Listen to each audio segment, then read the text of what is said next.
Hello नमस्कार, मैं हूं doctor Santosh Pandey, assistant professor Hindi विभाग, फिरोज़ गांधी कॉलेज रायबरेली। यह क्लास एग्ज़ाम स्पेशल वीडियोज़ के अंतर्गत जो सीरीज चला रहा हूं मैं, उसके अंतर्गत बीए फर्स्ट सेमेस्टर के सेकेंड पेपर की ये व्याख्या वाली क्लास है। इसमें मैं व्याख्याएँ रिकॉर्ड करूँगा। कबीरदास पार्ट 1 कबीरदास की जो व्याख्या है उसका पार्ट 1 मैंने आपको भेज दिया है। उम्मीद कर रहा हूँ कि आप सुन रहे होंगे या आगे सुनेंगे या सुन चुके होंगे।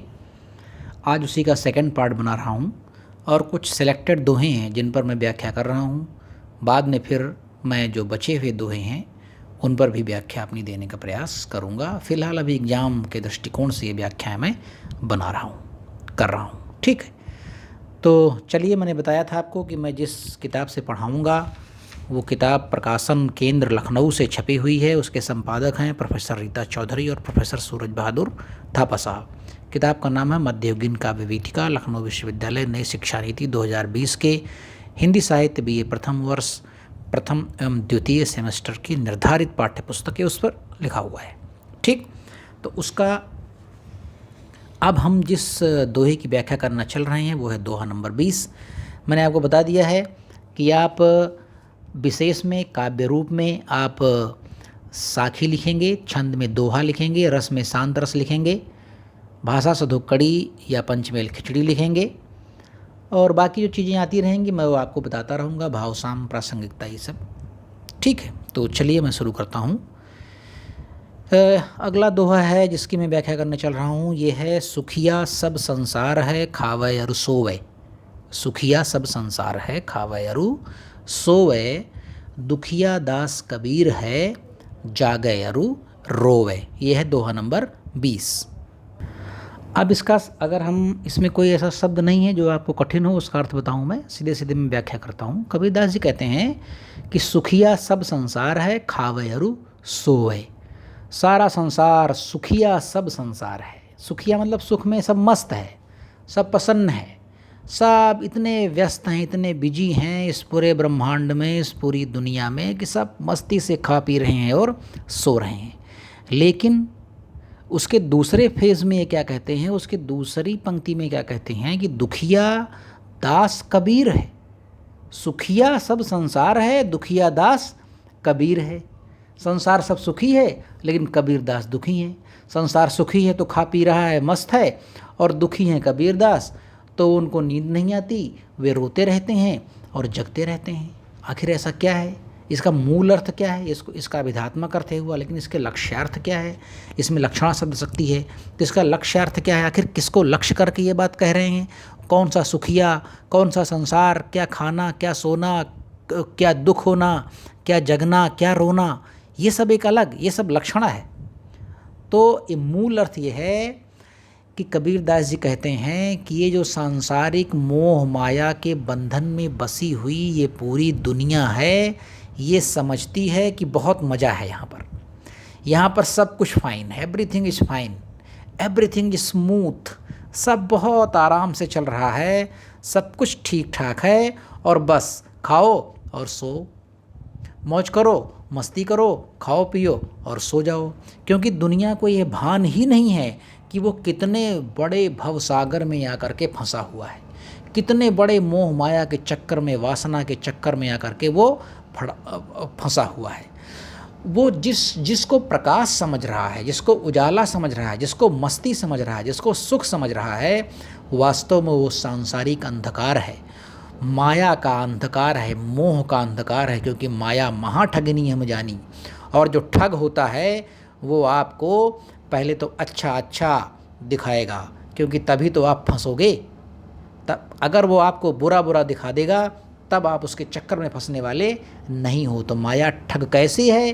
क्योंकि माया के पास दिखाने के लिए बड़े बड़े मॉल हैं, बड़ी बड़ी सड़कें हैं, बड़ा बड़ा सौंदर्य है, बड़ा बड़ा रूप है, पैसा है, दर्प है, गर्व है, अभिमान है, और ये है और वो दुनिया भर की चीज़ें हैं। जिसको ये दुनिया वाले क्या समझते हैं? ये संसार है, ये समझता है कि ये प्रकाश है, और इसी प्रकाश में वो समझता है कि सब खाओ पियो और मस्त रहो। लेकिन जो इसको जान गया है वो जानता है कि भाई ना ना ना, ये प्रकाश नहीं है, मूल अंधकार तो यही है जिसे हम प्रकाश समझ रहे हैं वो वास्तव में प्रकाश नहीं है, वो अंधकार है, वो माया का अंधकार है, वो मोह का अंधकार है, वो अज्ञानता का अंधकार है, वो अपने ईश्वर को भूल जाने का अंधकार है, वो अपने ब्रह्म को ना पहचानने का अंधकार है, वो अपने प्रभु के निकट ना होने का अंधकार है।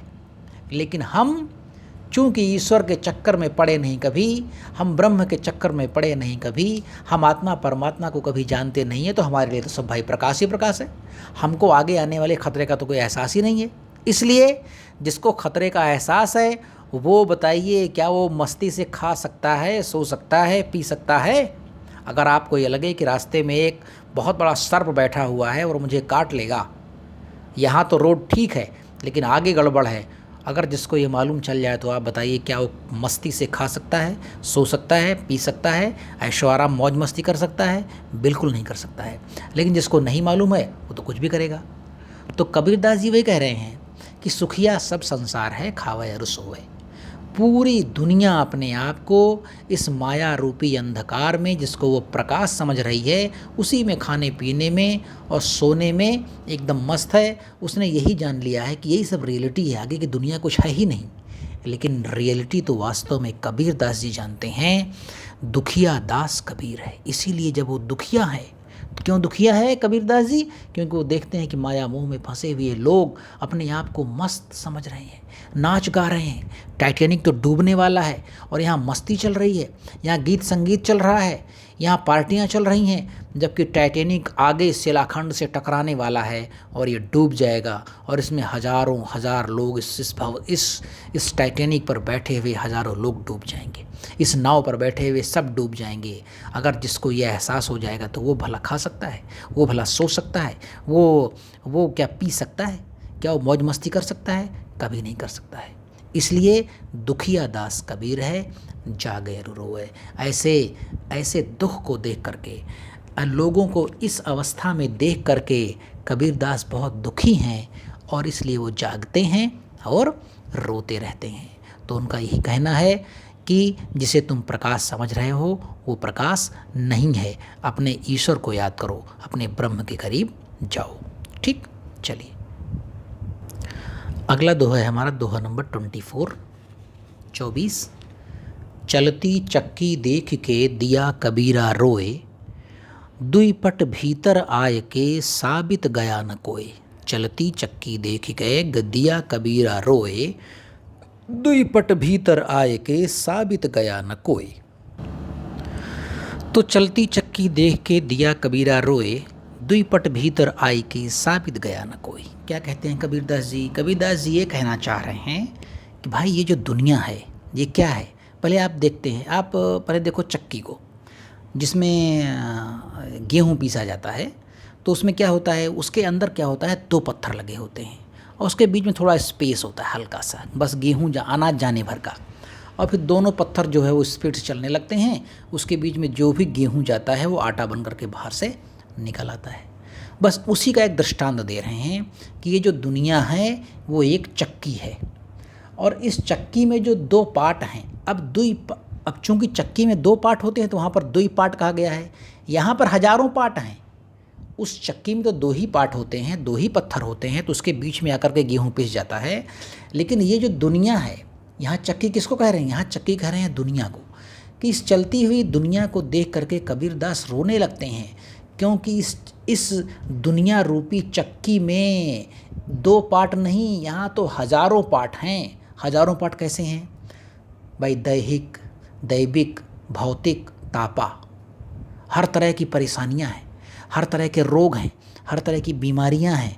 द्वेष, काम, क्रोध, लोभ, मोह, मद, मत्सर। किसी के पास अभिमान है, किसी के पास गर्व है, किसी के पास पैसे की ऐंठ है, किसी के पास ताकत की ऐंठ है, किसी के पास सोर्स है, किसी के पास सिफारिश है, किसी के पास क्या है, किसी के पास घर है, घोड़ा है, गाड़ी है, बंगला है। तो कबीरदास जी कह रहे हैं कि भाई ये जो संसार है, इस संसार में ये संसार रूपी जो चक्की चल रही है, इसको देख करके तो मैं रोता हूँ। क्यों?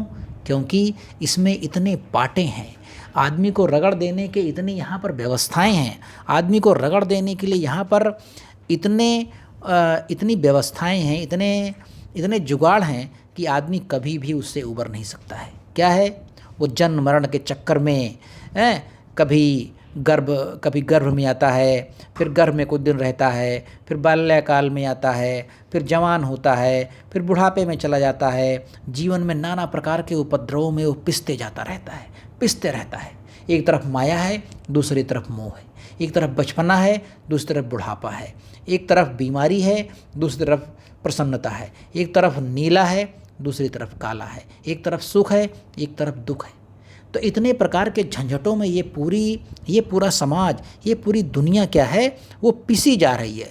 तो चलती चक्की देख के दिया कबीरा रोए, यानी इस संसार रूपी चलती हुई चक्की को देख करके कबीरदास रो देते हैं। और वो अच्छी तरह से समझ गए हैं कि इस संसार रूपी चक्की के भीतर जो भी आदमी आ जाएगा, वहाँ पर उसको पीसने के लिए इतने पाट हैं, इतनी व्यवस्थाएं हैं उसको रगड़ने पीसने के लिए कि कोई साबित बच नहीं सकता है, कोई साबित नहीं बचा है। जो व्यक्ति भी इस अंधकार में आया है, मोह माया के, काम के, क्रोध के, लोभ के, मोह के, उसको पिसना ही पिसना है। वो बच नहीं सकता है।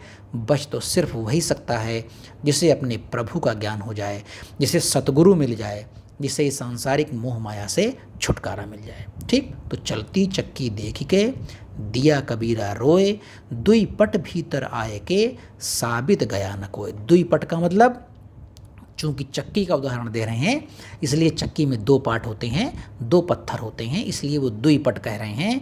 वैसे जब इसका आप मूल अर्थ देखेंगे तो संसार की जो चक्की है उसमें दुई पट नहीं हैं, उसमें हजारों लाखों करोड़ों पट हैं जो आदमी को क्या करते हैं, पीस करके एकदम बुरादा जैसा बना देते हैं और उसको समाप्त कर देते हैं। ठीक, वो जीवन मरण के चक्र में फंसा हुआ आदमी अपनी मौत की राह चुन लेता है। इसीलिए कबीरदास जी कहते हैं, हम न मरे मरी हैं संसारा, क्यों? हमको मिला जिया मन हारा। आप लिख सकते हैं इसको भाव साम में कि हम न मरे मरी हैं संसारा। इस चलती हुई चक्की को देखने के बाद मैं समझ गया कि ना भाई, इस चक्की में फंसने की आवश्यकता नहीं है। इस चक्की में फंसने का मतलब हुआ मौत, इस चक्की में फंसने का मतलब हुआ उपद्रव, इस चक्की में फंसने का मतलब हुआ संघर्ष, तमाम प्रकार के संघर्ष, तमाम प्रकार की बीमारियाँ, आजारियाँ, तमाम प्रकार के लफड़े झगड़े। इसलिए हम न मरे मरी हैं संसारा, हमको मिला जिया मन हारा, क्योंकि मैंने अपने ब्रह्म को पहचान लिया है, मैंने अपने प्रभु, अपने ईश्वर को पहचान लिया है। चलिए अगला दोहा देखते हैं। अगला दोहा हमारा कौन सा है? दोहा नंबर 29 है, 29। पर्वत पर्वत मैं फिरया नैन गंवाए रोई, सो बूटी पाऊँ नहीं जाते जीवन होई।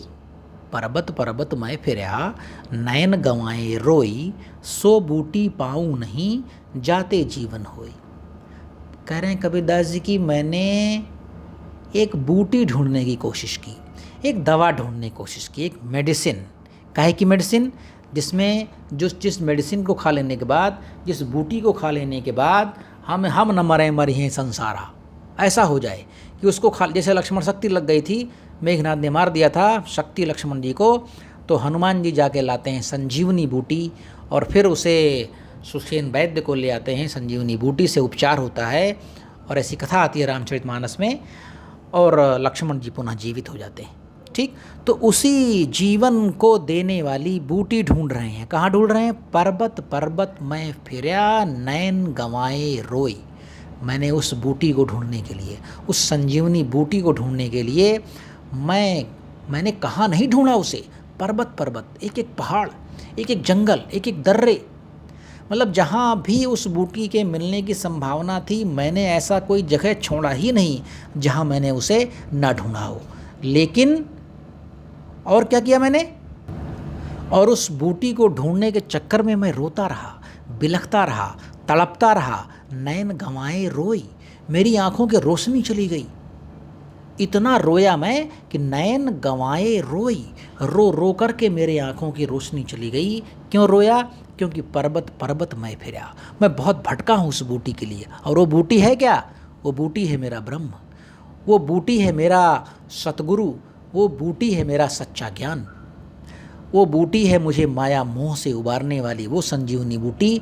उस संजीवनी बूटी को ढूंढने के लिए मैंने क्या किया?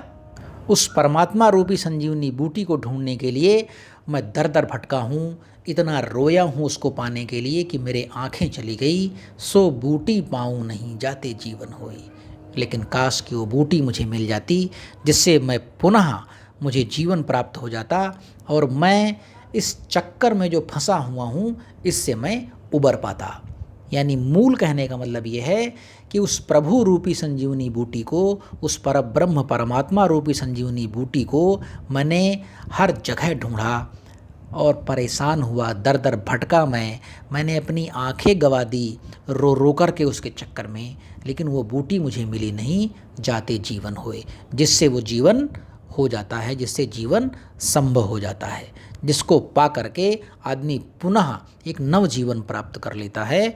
मुझे वो बूटी आज तक नहीं मिली। तो पर्वत पर्वत मैं फिरया, नयन गंवाए रोई, सो बूटी पाऊँ नहीं, जाते जीवन होई। तो बूटी यहाँ किसका प्रतीक है? बूटी यहाँ प्रतीक है परब्रह्म परमात्मा का। पर्वत किसका प्रतीक है? पर्वत प्रतीक है इस दुनिया की हर जगह इस दुनिया की हर जगह का प्रतीक है पर्वत। यानी दुनिया में मैंने कहाँ कहाँ नहीं ढूंढा, पर्वत पर्वत यानी दुनिया की हर जगह मैं फिरया घूमया, लेकिन मुझे वो बूटी नहीं मिली। ठीक, तो बूटी में जो प्रतीक है वो क्या है? परब्रह्म का प्रतीक है। और अलंकार भी है इसमें, कहेगा बूटी रूपी परब्रह्म, संजीवनी बूटी रूपी परब्रह्म। तो इसमें रूपक अलंकार भी है। अब चलिए मैं दोहा नंबर लेता हूँ 31।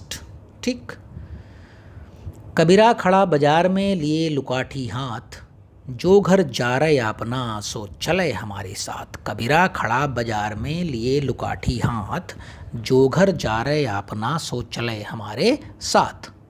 अब कबीर दास जी इस दोहे में क्या कह रहे हैं? वो कहते हैं कि कबीरा खड़ा बाजार में, भाई मैं तो बाजार में खड़ा हूँ। बाजार क्या? ये दुनिया पूरी बाजार है। ये जो गोरख धंधा चल रहा है इस दुनिया में, मैं तेरा मेरा लेन देन, बाजार में क्या होता है? लेन देन होता है, अपना स्वार्थ होता है। सब्जी बेचने वाला अपने स्वार्थ के लिए आता है, सब्जी बिचेगी, उससे पैसा मिलेगा, उससे मैं अपना स्वार्थ सिद्ध करूँगा, अपना पेट पालूँगा, अपने परिवार का पेट पालूँगा। और आप जाते हैं सब्जी क्यों लेने? क्योंकि आपका स्वार्थ है, आपको सब्जी खानी है। तो ये तो बाजार है। बाजार क्यों है? बाजार में सिर्फ और सिर्फ स्वार्थ परता है और कुछ नहीं है। बाजार में सिर्फ और सिर्फ लेन है और देन है। तो कबीर दास जी संसार रूपी बाजार में खड़े हुए हैं। कबीरा खड़ा बाजार में, लेकिन हाथ में वो क्या लिए हैं? वो इस बाजार में कुछ खरीदने नहीं आए हैं, कुछ झोला नहीं लिए हैं, सब्जी खरीदने आए हैं या कोई सामान खरीदने आए हैं या किसी मॉल में गए हैं सूट बूट पहन करके। ना जी, कबीर दास जी संसार रूपी बाजार में खड़े हैं एक अद्भुत, एक अलग वेशभूषा में। किस वेशभूषा में? लिए लुकाठी हाथ। अपने हाथ में एक ऐसा डंडा लिए हैं। लुकाठी का मतलब होता है एक ऐसा डंडा, एक ऐसी लकड़ी जिसमें आगे के हिस्से में थोड़ी आग लगी हो, उसको बोलते हैं लुकाठी। ठीक, तो कबीर दास जी इस दुनिया रूपी, इस गोरख धंधे रूपी बाजार में, इस दुनिया रूपी संसार रूपी बाजार में खड़े हैं और अपने हाथ में एक डंडा लिए हैं जिसमें आगे आग लगी हुई है। और फिर कहते हैं कि जो घर जा रहे अपना सो चले हमारे साथ। अगर तुमको वैराग्य के मार्ग पर चलना है, अगर तुमको सत्संगति के मार्ग पर चलना है, अगर तुमको साधु होना है, अगर तुमको संत होना है, अगर तुमको अपनी आत्मा को अपने परमात्मा के करीब ले जाना है, अपने प्रभु का ज्ञान करना है, अपने ईश्वर का तुम्हें ज्ञान करना है, जानना है कि तुम्हारा मालिक परमात्मा कौन है, तो उसके लिए क्या करना पड़ेगा? एक शर्त है, वो शर्त पूरी कर दो और हमारे साथ इस बाजार से चलो। शर्त क्या है? कि जो घर फूंके जा रहे अपना सो चले हमारे साथ। ये लुकाठी मैंने हाथ में ले रखी है और तुमको अगर मेरे जैसा बनना है, इस वैराग्य के मार्ग पर चलना है, संतई के मार्ग पर चलना है, तो इस लुकाठी है, ले भाई अपने घर में आग लगा दे और फिर मेरे साथ चल। उसके पहले मेरे साथ तू नहीं चल सकता है। तो कौन सा घर, कौन सी आग? अहंकार रूपी घर, अभिमान रूपी घर, ये गाड़ी, ये बंगला, ये मेरा, ये तेरा, ये जो इसका घर है, इस घर को तू पहले जला दे। अपने मोह और माया रूपी घर को तू जला दे। जिस अंधकार में तू पड़ा हुआ है उस अंधकार रूपी अपने घर को जला दे। जब तक तू उसको नहीं जलाएगा तब तक तुझे ज्ञान की प्राप्ति नहीं होगी, तब तक तुझे आगे का मार्ग दिखाई नहीं पड़ेगा। और जब तक आगे का मार्ग तुझे दिखाई नहीं पड़ेगा तब तक तू मेरे साथ चलने के लिए तैयार ही नहीं होगा। भाई तू तैयार ही नहीं होगा, क्योंकि तू तो गोरख धंधे में फंसा हुआ है, तू तो बाजार में खड़ा हुआ है। तो सबसे पहले अपने अभिमान को ज़मीन में 2000 फुट नीचे गाड़ दे। अपने धन दौलत को 2000 फुट नीचे गाड़ दे, जमी दोज कर दे अपने उस माया मोह को, बस फिर मेरे साथ चल, फिर तू भी बैरागी और मैं भी बैरागी। तो कबीरा खड़ा बाजार में लिए लुकाठी हाथ, जो घर जा रहे अपना सो चले हमारे साथ। तो बाजार क्या है? यहाँ पर बाजार प्रतीक है इस दुनिया का, और घर प्रतीक है किसका? अहंकार, अभिमान, मोह, माया, इसका प्रतीक है घर। ठीक, या आप इसे रूपक अलंकार के भी बारे में ऐसा कह सकते हैं कि बाजार रूपी दुनिया और घर रूपी मोह माया और अभिमान रूपी घर, यहाँ रूपक अलंकार भी है। ठीक, तो कबीरा खड़ा बाजार में लिए लुकाठी हाथ, जो घर जा रहे अपना सो चले हमारे साथ। ये था दोहा नंबर 31।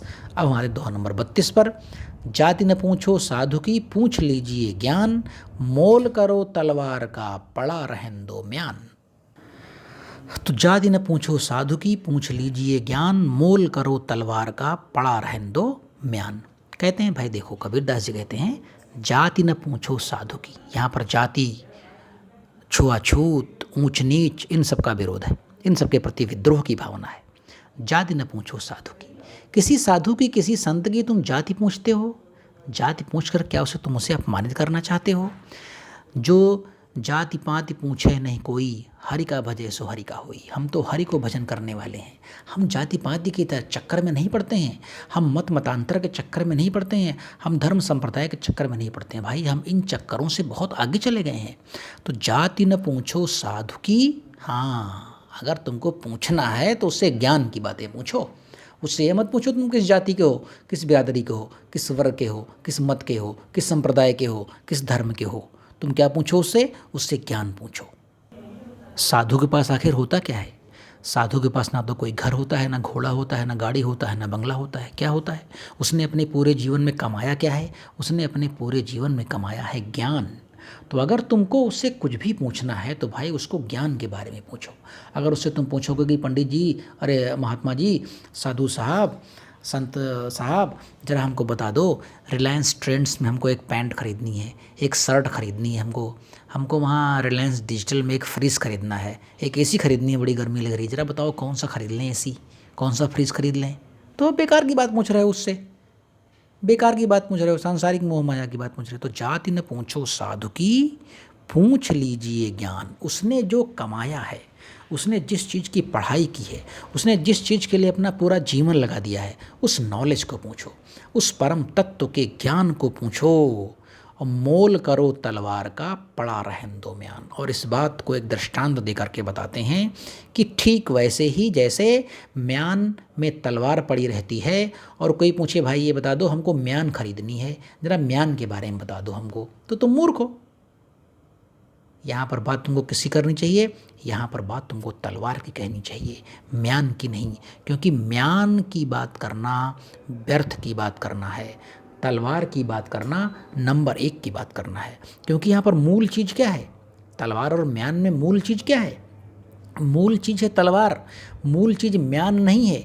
म्यान तो एक बाह्य आडंबर है, बाहर से पोता हुआ एक आडंबर है। मूल तत्व है उसका म्यान, यानी वो तलवार।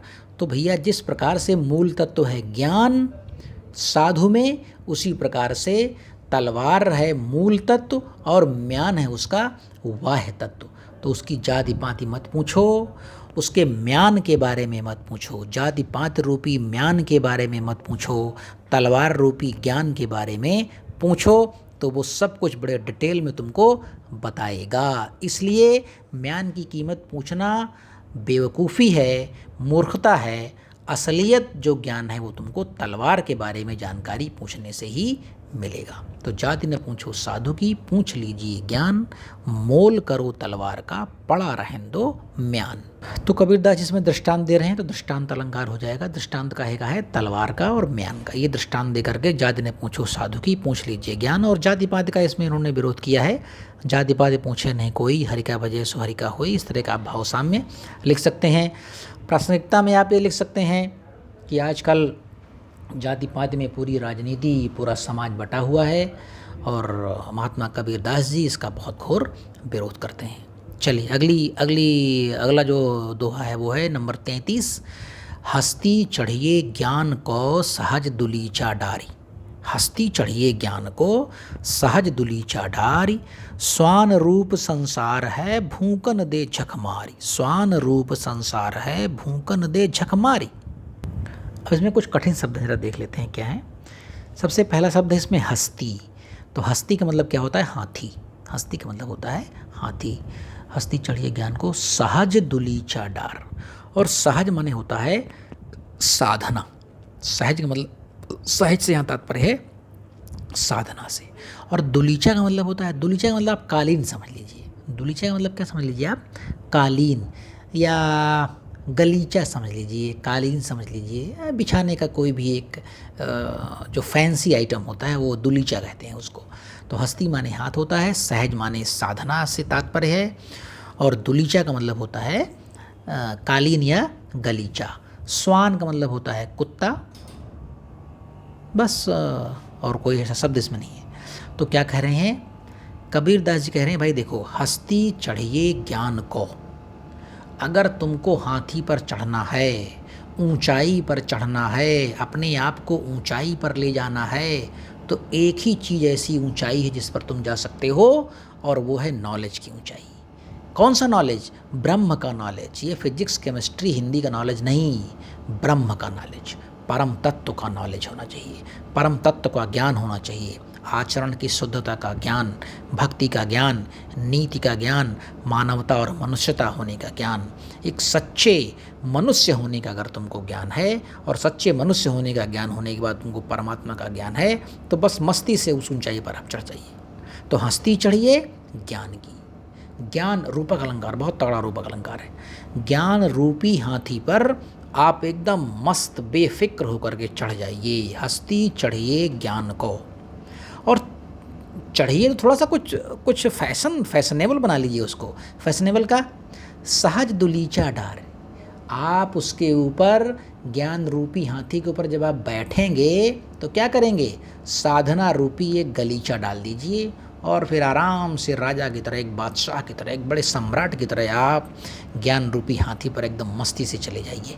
ठीक, अगर आप उस हाथी पर चढ़े, और उस ज्ञान रूपी हाथी पर चढ़ने का मतलब ही होता है कि वहाँ जाकर के आपको साधना करनी पड़ेगी, वहाँ तपस्या रूपी गलीचा आपको डालना ही पड़ेगा, क्योंकि तपस्या और साधना रूपी गलीचा आप नहीं डालेंगे तो ज्ञान रूपी हाथी पर आप चढ़ ही नहीं पाएंगे। ये उसका दूसरा प्रोसेस है। पहला प्रोसेस है हाथी पर चढ़ना, और दूसरा प्रोसेस है क्या?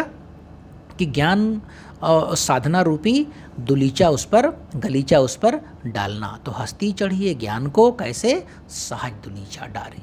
स्वान रूप संसार है भूखन दे झक मारी। कहा भाई देखो, जब तुम ऐसा करोगे तो तुम्हारी बड़ी आलोचना होगी, अरे तो बड़े पंडित बने हैं, तो बड़े साधु बने हैं, बड़े संत बने हैं, और बड़े ऐसे हैं, बड़े वैसे हैं। ठीक है, दुनिया तुम्हारी आलोचना करेगी, तो क्या समझो? समझो कि कुत्ते भूंक रहे हैं, कुत्तों को भूंकने दो। एक कहावत चलती है कि कुत्ते भूंकते रहते हैं, हाथी चला जाता है ना? कुत्ते भूंकते रहते हैं, हाथी चला जाता है। हाथी एकदम मस्त चला जाता है, कुत्ते भूंकते रहते हैं। तो कहा है दुनिया कुत्ते की तरह भूंकती रहती है, इसको भूखन दे झक मारी। कहा अरे मत सोच इसके बारे में भाई, इसके बारे में मत सोच, इस दुनिया की आलोचनाओं के बारे में तू मत सोच। दुनिया का तो काम ही है कुत्तों की तरह भूंकती है, भूंकेगी तुम्हारे ऊपर, क्योंकि तुमने इतनी ऊंचाई जो प्राप्त कर ली है, ज्ञान की इतनी ऊंचाई, उसके ऊपर सहज और साधना का तुमने दुलीचा डाल लिया है। इतनी ऊंचाई देख करके तो भाई कोई भी तुम्हारी बुराई करेगा, है ना? जलेंगे लोग तुमसे, तो लोग जो जलेंगे, आप जानते हैं जो जलते हैं वो जो जलता है वो तो ख़त्म हो जाता है ना। तो जलें लोग, अच्छी बात है। अगर तुमसे कोई जल रहा है तो तुम्हारे लिए बड़ी अच्छी बात है, क्योंकि जो जलता है वो जलते जलते क्या हो जाता है? आप जला दो किसी चीज़ को, आप इससे मच्छर लग रहे हैं, लोग कॉइल जलाते हैं, देखो क्या होता है, आधे घंटे बाद जले ख़त्म हो जाती है।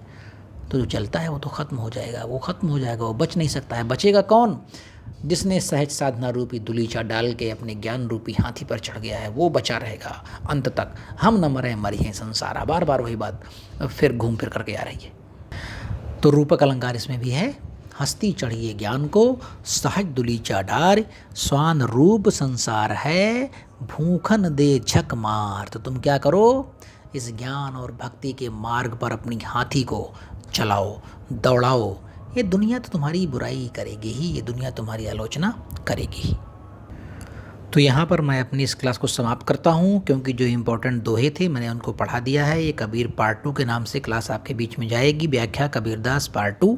और इसके बाद हम पार्ट 3 बनाएंगे कबीरदास जी के ऊपर, जिसमें हम पदों के ऊपर व्याख्या करेंगे, और वो हमारा अंतिम पार्ट होगा कबीरदास जी। यानी कबीरदास जी की व्याख्या है वो 3 पार्ट्स में जाएगी। समय लगता है देखिए व्याख्या करने में, मैंने सोचा था कि जल्दी ख़त्म हो जाएगी, लेकिन नहीं, जब बात चलती है तो फिर उसमें तमाम बातें होती हैं, इसलिए बताना पड़ता है।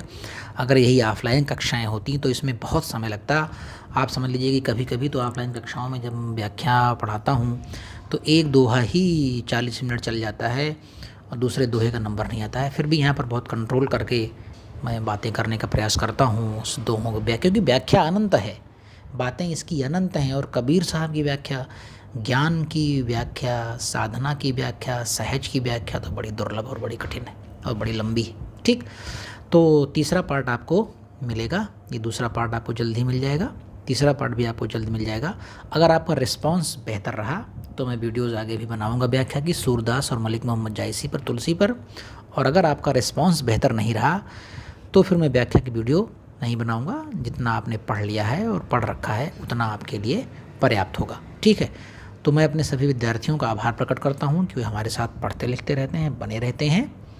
अगली कबीरदास की अगली व्याख्या वाली वीडियो में आपसे हमारी बहुत जल्द मुलाकात होगी। आप पढ़े लिखें, मस्त रहें, व्यस्त रहें, एग्जाम्स आने वाले हैं, ऊपर वाला आपकी मदद करेगा। नमस्कार।